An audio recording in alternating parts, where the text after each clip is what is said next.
Hi everyone, my name is Richard Perry. I'm the market analyst at Hantec Markets. This is my latest Non-farm Payrolls webinar. I'm just hoping that everyone can see my slides and also hear me. Okay. If you can, please. Obviously, we've got the comments box in the chat and the chat room as well. Any questions, comments, just put them in, and I will try and sort them out as soon as possible. I'll get going because we've got a limited amount of time before payrolls. So here we are.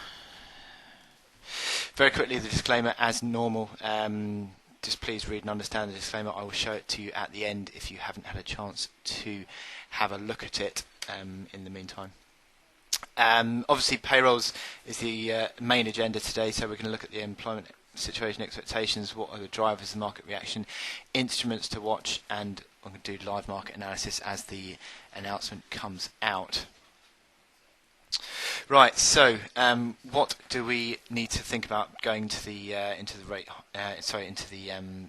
data at 1:30, which is about 13 minutes time? Is a Fed rate hike imminent? The answer to that question is no.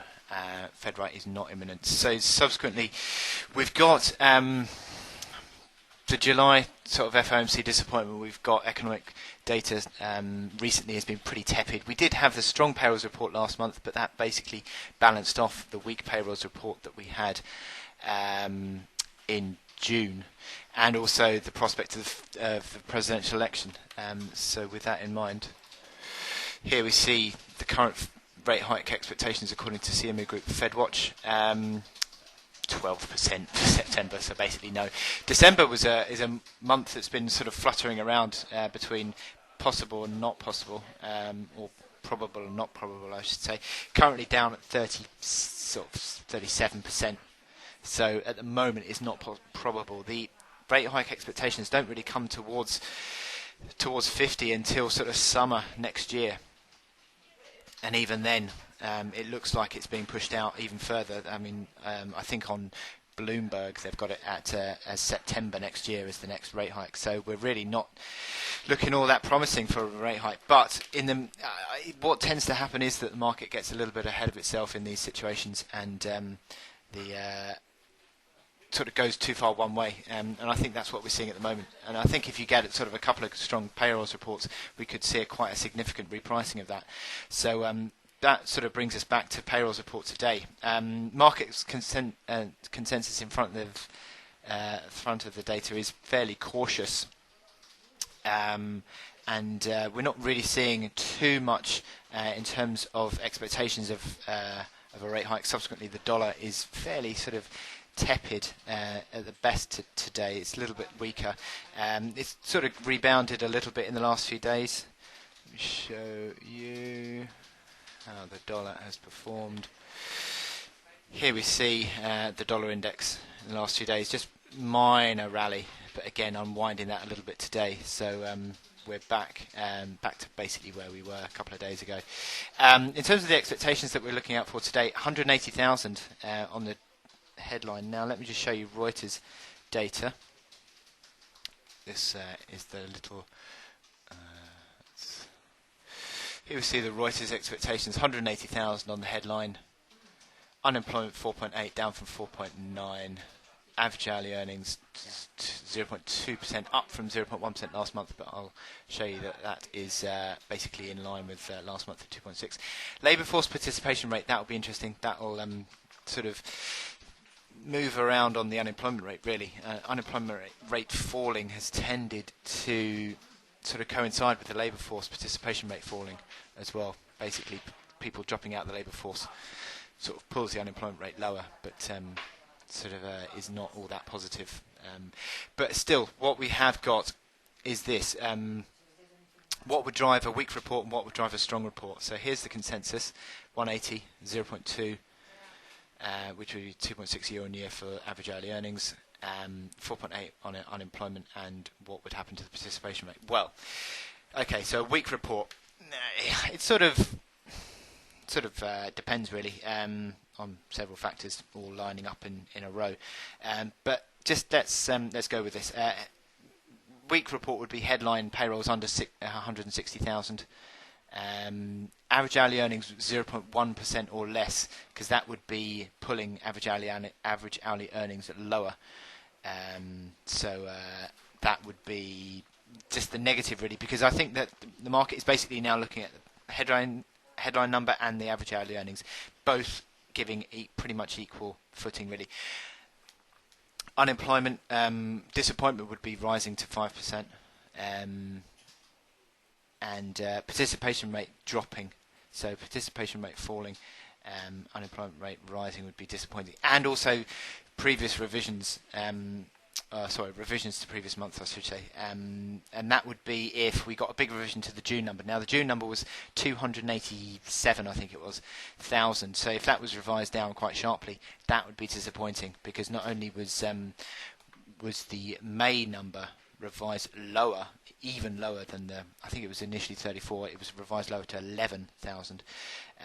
If June was revised lower again, that would be a disappointment. So a strong report would be more than 200,000, 0.3% on the month-on-month average hourly earnings, 4.8% or below on the unemployment. Because market basically wants to see the US move towards full employment. Now, the question being, what is full employment in the States, constantly seems to be sort of revised lower, really. I mean, the fact is that you should theoretically start to see unemployment sort of flattening off, and then average hourly earnings or wage growth starting to pick up, inflation picking up, and we're not seeing that. We're still seeing unemployment just sort of fluctuating around. It would be falling unemployment would be generally being seen as a positive, but also you could argue, is that making the Fed any closer to hiking interest rates if the unemployment rate continues to fall away? It's sort of a bit of a topic of conversation, really, or a debate, I should say. And in terms of revisions, little or no revisions would be sort of seen to be as a strong. Certainly because most of the revisions that we do see to payrolls tend to be lower. Now, in terms of what to expect, in terms of market moves anyway, we'd be looking out for a weak report would be predominantly risk off and dollar negative, and drive safe havens. Your safe havens would be your yen, your gold, both performing strongly. And that, as you can see here with Forex and commodities, the first one I put in here. A weak report would also be dollar negative, but the question is, what would it do to euro and sterling, Aussie and Kiwi? It's difficult, really, to decipher, because these are tending to be sort of risk currencies, or certainly the Aussie and the Kiwi are. So would you get the yen strong at the same time as the Aussie and Kiwi being strong? Because the fact is that the dollar would be negative, so would that be positive for Aussie and Kiwi? Well, I'd say no, but it's a bit of a difficult one to decide. It depends on how disappointing the report was, I think. But generally speaking, you tend to see a weak report being dollar negative. An in-line report would just drive volatility generally, and in that situation, that's basically what the market is thinking it's going to be this month, is broadly speaking an in-line report. And I know that's a bit of an easy thing to say, obviously hitting consensus, but I think I was contemplating using the term Goldilocks report in my analysis today. I didn't do it, and subsequently I've read a couple of other guys used the term Goldilocks for this month's report. Generally the July reports tend to be sort of fairly sort of non-existent in terms of surprises. You will often get the July reports being fairly much close to the consensus, apparently. So an inline payrolls report could well be seen, and that could create a lot of volatility and uncertainty in the reaction. Likelihood is of moves being retraced, but possibly dollar positive, reflecting on a solid economy, but also volatile, I think, generally speaking, across the board on Forex, commodities and indices. Choppy moves, really, I should say, rather than volatility. strong report would drive dollar strength, yes, but also be positive for risk appetite. That's what we saw last month. We saw an initial line of dollar strength, and then subsequently the risk appetite trade came back in. So the euro started to rally, sterling started to rally as well. So that would be definitely yen weakness. I think the yen is the big mover. Dollar yen is the big mover on payrolls, and I think you should be aware of that because it is such a risk appetite play. On US rates and also risk appetite. So dollar yen would be the big mover, I think, on a strong report. In terms of commodities, again, last month we had initial gold weakness, but then a bounce. And again, oil theoretically be supported, but but again, if the dollar is really strong, then that could possibly drag oil lower. In terms of indices, I think likely to be supported by a strong report. Now, mind the spike. That is the key. Mind the spike, because this was an inline report a couple of months ago, back in May. We had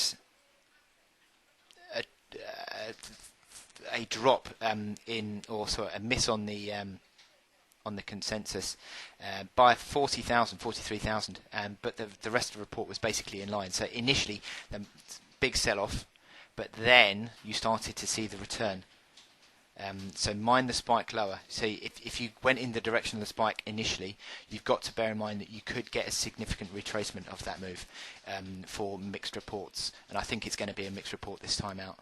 So be careful of that. So you quite often get the initial move in the direction of the surprise. So in this case, a disappointment leading to dollar yen selling off because of yen strength, dollar weakness, but then subsequently retracing all the way back to the point at which it was just prior to the report, and then started to go back again. So you do tend to see an ultimate move in the direction of the surprise. However, on mixed reports, you quite often see retracement moves, and I think you need to just be mindful of that as we move into the numbers. So what are we looking out for in terms of right? So let's get the markets up. We're not far off these moves yet. Where's that? Aussie dollar disappeared. So let's just see where these go.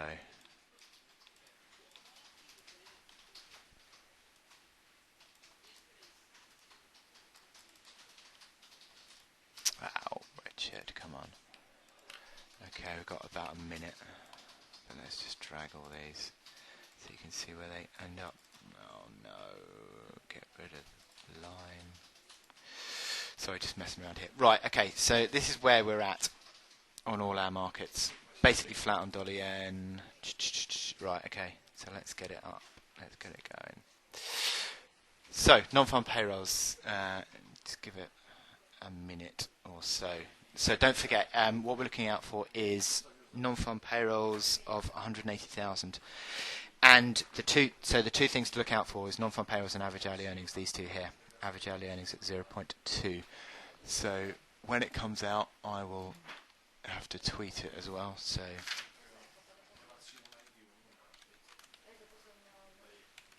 let me just write payrolls plus whatever it is. Right, so don't forget 180,000 and 0.2 on the average hourly earnings is what we're looking out for. Coming out any second now.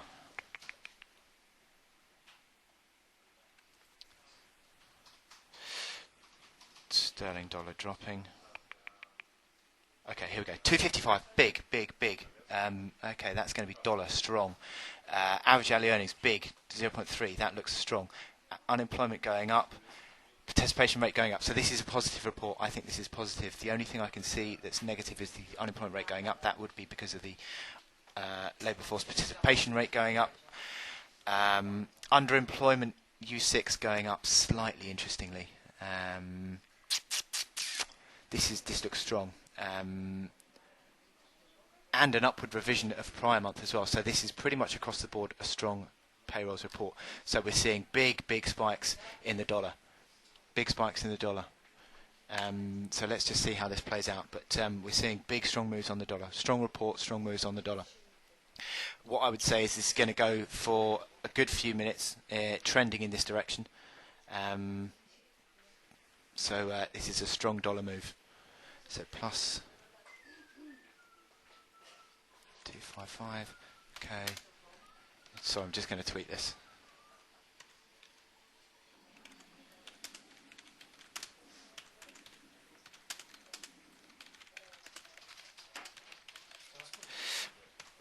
Pretty much across the board, this is positive. What does it do? What will it do for a Fed rate hike? It needs another one, I think, generally, but I think this is a strong report. This is a dollar strong report and strong for US economy, and it will now there'll be a rebalancing of the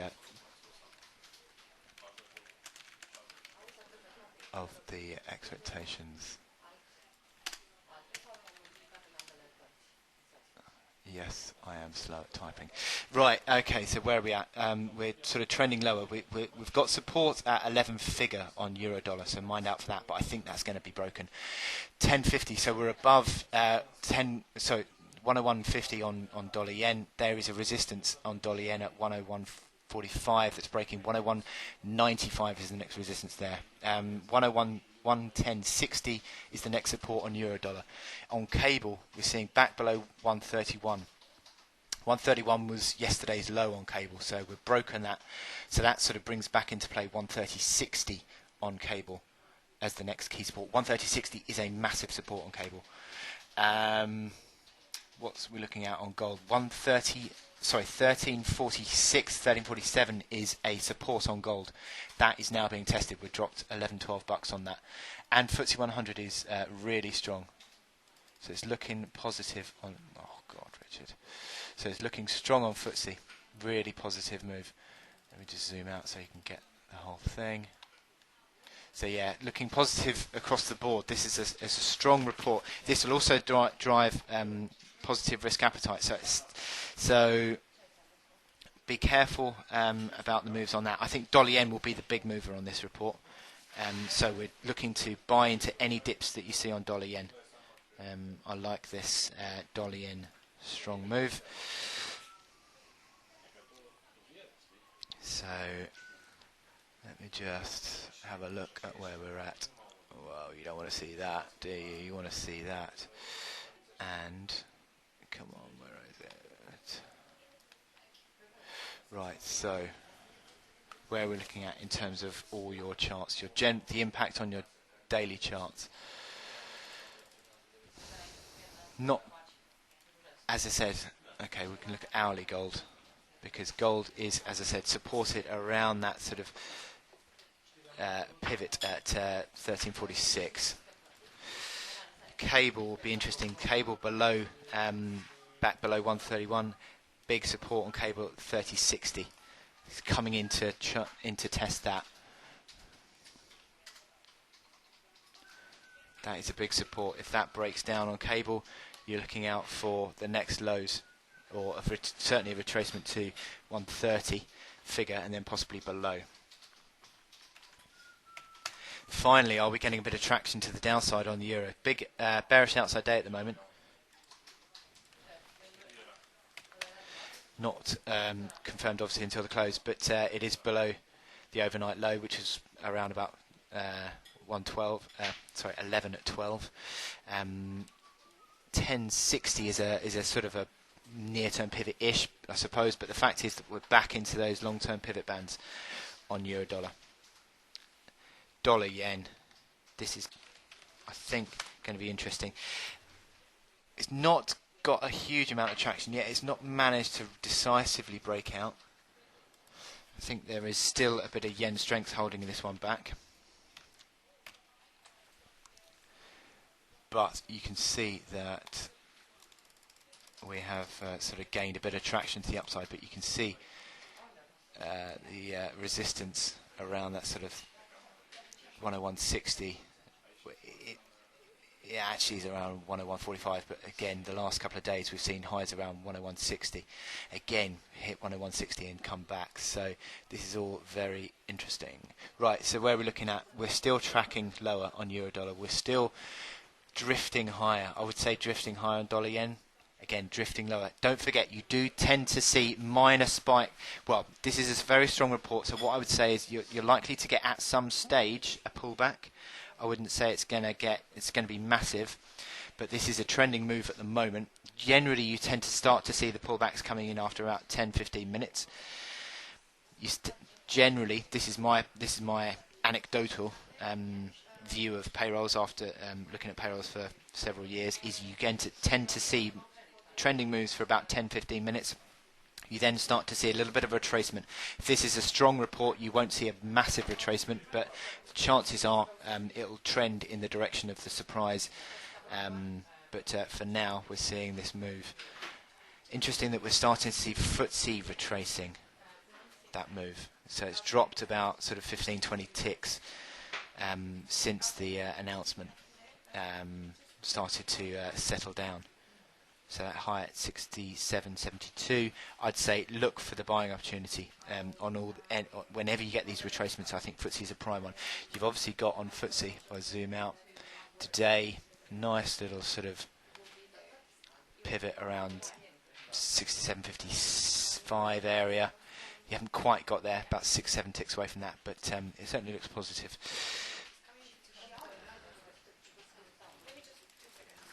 How's Aussie doing? Well, it's still buzzing around. I think that might start to retrace a little bit.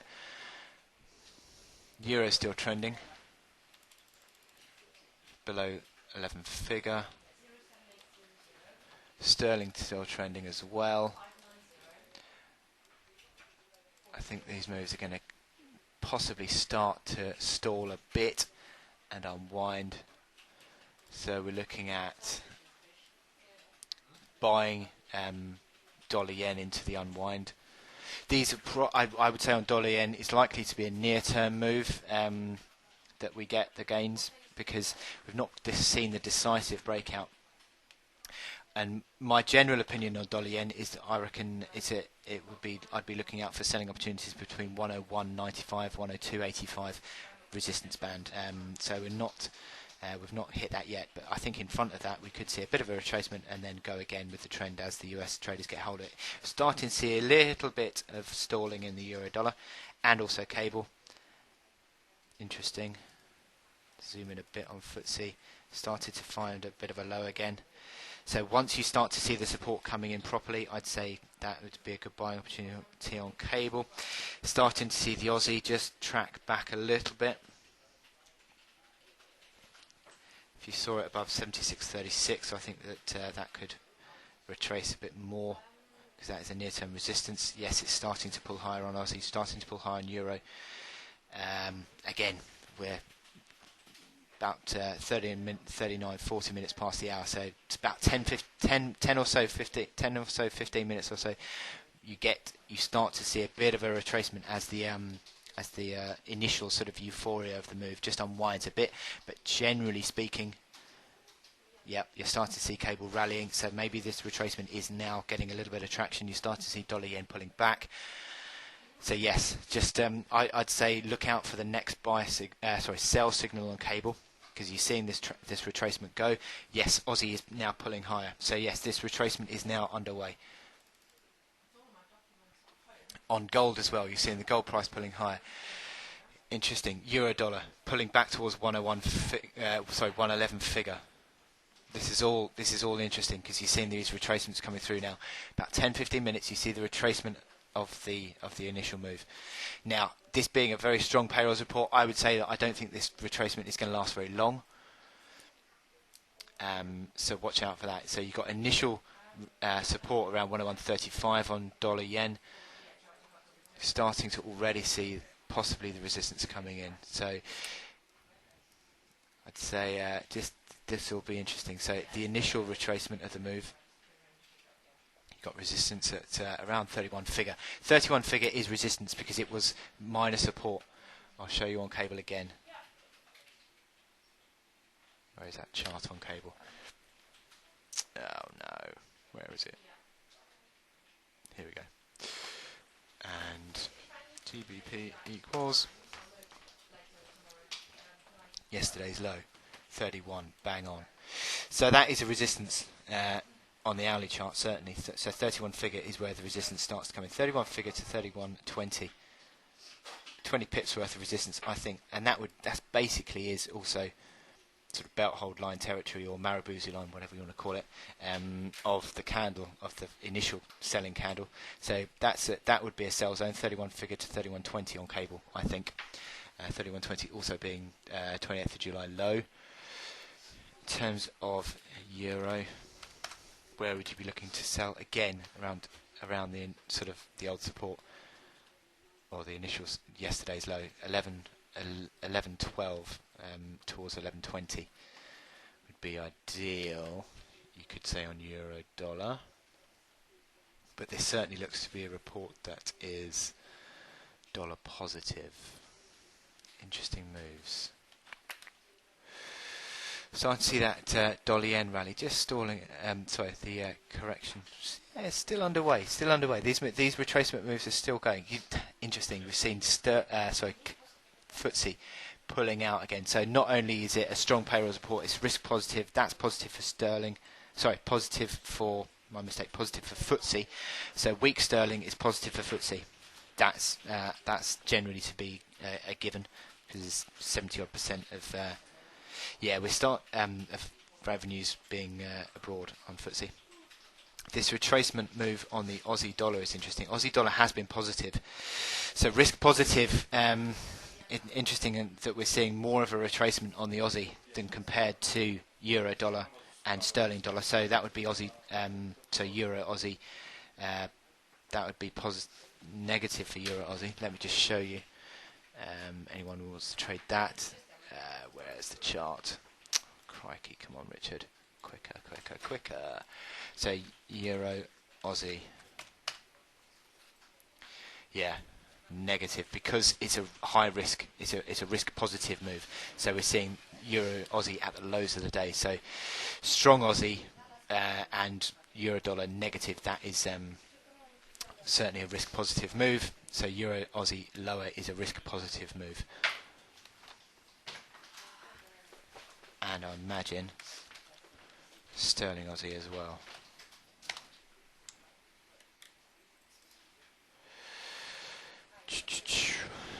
Right, is there anything, any other charts that you would like me to look at? Anyone? Any other charts? Yeah. Dollar yen starting to pull lower, euro dollar starting to pull higher, cable starting to really make that retracement go. So this retracement is really starting to kick in now. But don't forget, this is a strong dollar move ultimately, I believe. I don't think this is what we're going to see from last month. I might be wrong, because this is a risk positive and also strong dollar move. So it depends on how the market really views the risk positive angle versus the strong dollar angle. Aussie dollar breaking out above the resistance could be a signal that we're sort of taking on board more of a risk positive than a dollar positive move. But at the moment, these little retracements are underway. Okay, Konstantinos, what are your thoughts on euro sterling? Generally speaking, from the rate cut, I think I'm positive on euro sterling. But it's interesting because euro sterling basically neutral, isn't it? Basically flat. Not a great deal going on there in the wake of this payrolls report. Basically because both euro and sterling are tended to be seen as cutting as dovish central banks. So not a great deal of direction. But ultimately, I'm expecting euro sterling to be breaking higher. Aussie dollar. Sorry, Joshua. Dollar rand. Don't look at that too often, but okay. Again, not a massive move, really. Not a massive move. Dollar rand as a general rule.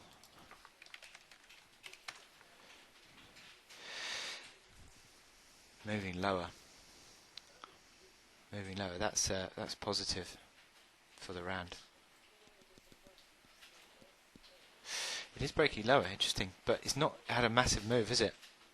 Basically neutral. So not a huge move. And Aussie dollar. The general Aussie dollar move. I did Aussie dollar today because it was breaking out or looking to break out above that 76.50 level. It's really not really done too much to change that. It has entirely unwound, pretty much entirely unwound that initial move. So let me just show you the Aussie dollar here. Entirely unwound that initial move to the downside, interestingly. Oh no, I've lost it now. Here we go. Come on, come on, come on, come on. No, don't merge in my other charts. Right. So yeah, Aussie dollar rallying back. That is interesting. I think Aussie dollar, if it breaks up above 76.75, I'm positive. Certainly, if it closes above there tonight, I'm definitely positive. I think it is sort of moving higher, momentum positive across the board. Although not supremely positive, but still. What was the spread like on dollar yen right at the release with Hantec? Oh crikey! With FX Pro, it was 16.7 pips. I'll be honest, Chris, I haven't got that data to hand. But if you'd like to contact one of our sales guys, I'm sure that they would be happy to talk you through that. Right, so these retracement moves, I'll sort of sign off in a bit. These retracement moves are starting to settle again. You're starting to see that euro dollar just tracking lower, sterling just beginning to track lower again. Is Aussie dollar going to fall over at that 76.50 level again? Is gold going to start to retrace lower? I think this could well be a dollar strong move. I think it could. I think Aussie dollar could be a signal though. So watch out for Aussie dollar. If it breaks out above 76.75, I think that would be a signal that the market is going to go with a risk positive angle rather than dollar strong. However, this euro dollar sort of failing around that 11 to 11.20 area is interesting. Dollar yen finding support again, not a million miles away from the breakout, and it'll be interesting to see if cable again starts to find resistance. I said 31.20, didn't I, on cable? I believe, if I'm right, see that 31.20. Yeah, 31 figure to 31.20 resistance band on cable, so watch out for that. But yeah, some interesting moves. So this should be a nicely strong dollar move. You're welcome, Chris. You are welcome. And yeah, just very quickly, follow me on Twitter at Hantec Rich. You've got Forex Traders link on our LinkedIn group. Free market research. I do my daily stuff on our website, Hantec Markets website, hantecfx.com. It's all there. So I wish you all very best of luck trading this payrolls report. Have a great weekend as well, Peter. Nice to have you with us. Please read and understand the disclaimer. How about starting to give trading ideas again, Konstantinos? Are you that? Have you been with me that long? Interesting. Take care. Goodbye. Thank you very much, everyone, and I wish you all good luck. Well done for today. Thank you very much.